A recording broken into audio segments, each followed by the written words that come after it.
Mislim da Bokil je bio, Bokil je već prošlost i rekao sam i posle utakmice da se okrećemo već Petrovcu, da je to za nas finale.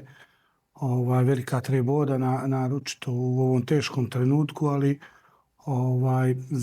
već za 2 dana nas očekuje najteža utakmica u ovoj godini, tako da sve oči su okrenute prema njoj i sve svoje snage u ekipi i generalno u klubu treba da uključimo, da napravimo što bolji rezultat, odnosno da zabilježimo pobjedu. Pa Petrovac generalno disciplinovana ekipa koja možda i u posljednjim utakmicama nije zabilježila možda i rezultate koje je očekivala, međutim, zato su se i oni našli u ovoj situaciji kao i mi, da u posljednjem kolu okršaj sa nama im odlučuje o plasmanu u Evropi.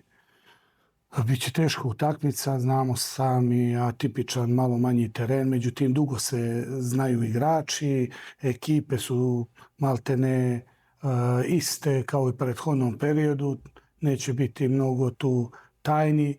Mislim da ko bude imao više želje, više koncentracije u datom momentu raspoloženih nekih igrača, da će to prevagnuti i odlučiti meč. Pa generalno igra nam samo pobjeda, kakva god da je situacija, mi bi išli na pobjedu.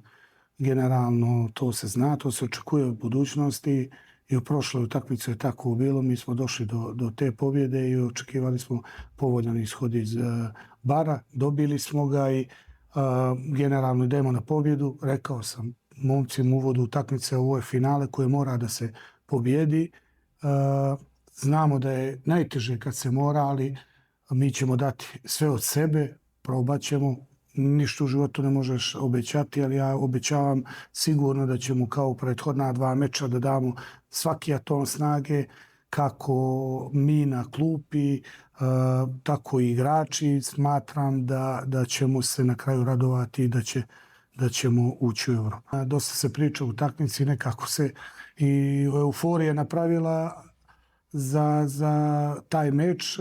Generalno to treba da raduje same igrače jednog i drugog tima da se odigra dobar meč. Nadam se mnogo bolje u našu korist i da to treba da nas hrabri. Nadam se da će Varvari biti naš 12.